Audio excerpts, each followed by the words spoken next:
This lecture is about standardizing scores. What I want you to be able to do at the end of it is describe what a standardized score is and how that score is calculated, and then be able to describe some ways that standardized scores can be used. First of all, let's talk about why we standardize. Tests and measures that we want to analyze come in all forms and scales. You've also seen that scores on a test or a measurement are spread across a wide range. It's very difficult to use raw scores for comparisons or analyses. Think of the state CRTs that are given in math, literacy, and science. Each of these tests are very, very different from the others in total points, in difficulty, and each has a different frequency distribution even for the same group of students. Often we want to compare subjects or students. We want to know how student A compares with the rest of that group. The measures of central tendency help us understand the shape, frequencies, and variability of the scores, but now we want to be able to look at individual subjects or students. Let's take an example. Mary got 75% on her midterm. The teacher told her that the class mean was 65%. It looks at first glance like she did pretty well, as her score was 10% points higher than the mean. But we need a few more details to know how much better she did than her classmates. If these two columns were two different sets of test scores, both columns have the same mean of 65%. But it's pretty obvious that Mary did much better compared to her peers in the second set of scores. We need to know how much more than the mean to be able to compare. We need to know her distance from the mean.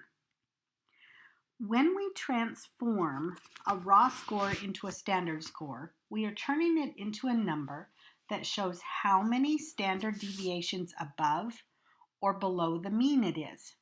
Remember that the mean of both columns that I showed you in the last slide is 65.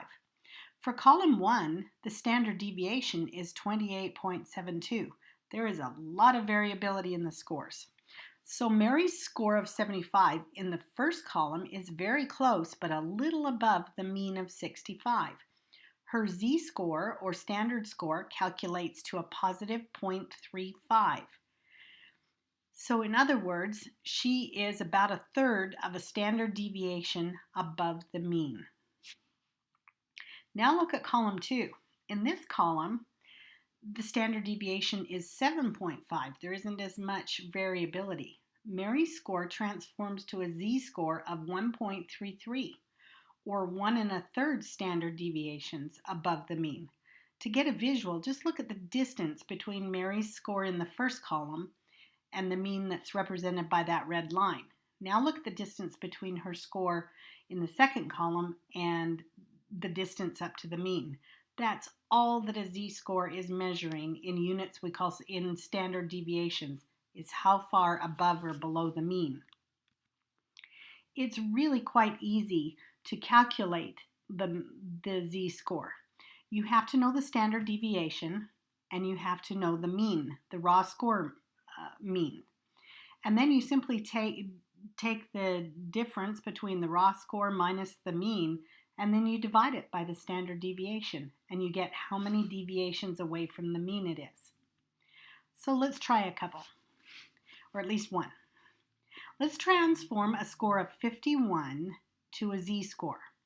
So I ran the descriptives in SPSS, just as you know how to do, and I found out that the mean for this group is 64.95, and the standard deviation is 28.72. And there's the scores of 51. So we're going to find out how many standard deviations above or below the mean that raw score of 51 is. So we're going to subtract the mean from the raw score. So I put the mean over there in the raw score, and then I'm simply going to divide it by the standard deviation. And notice that this one is going to be negative.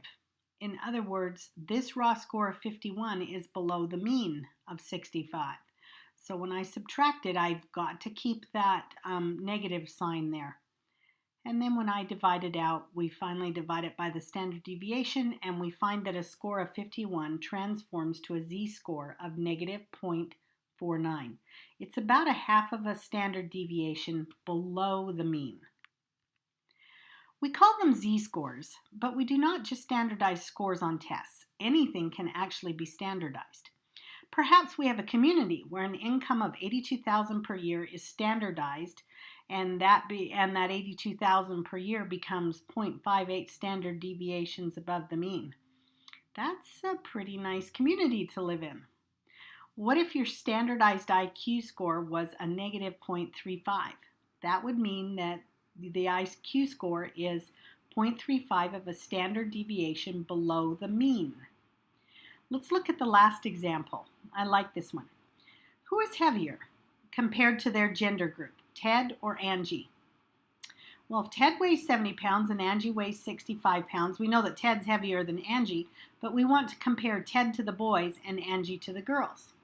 So the average weight for the boys is 58.2 pounds with a standard deviation of 3.1, and his Z-score ends up being 3.81 standard deviations above the mean for all the boys. Then you look at Angie, and there the mean is 52.4 pounds and with a standard deviation of 5.1. And it turns out that Angie's is 2.47 standard deviations above the mean for the girls. So it looks like Ted is more above the mean. He weighs more compared to his group of peers than Angie does. So there's some interesting things we can do with Z-scores. The properties of Z-scores really are important to understand because they help us to think and use these scores. On the left is a histogram or frequency of each of the raw scores, and when I transform them to Z-scores, the shape stays about the same. I still have roughly the same frequency distribution. The second property is really important to understand. The mean for a group of Z-scores in a distribution is 0. And when you think about it, that totally makes intuitive sense. A Z-score is in units called standard deviations above and below the mean. So if a Z-score is at the mean, it's not above, it's not below the mean, that's 0 standard deviations. And so 0 is always the mean. And when you've got a Z-score of 0, you are at the mean. You can also do this mathematically. Seeing as the mean is 0, you can take each Z-score and add them up, and you're going to get 0, just like you would when you work with any other kind of mean or average. Now, the third property is the standard deviation for Z-scores distributions is always 1. It's really quite easy to figure the standard deviation.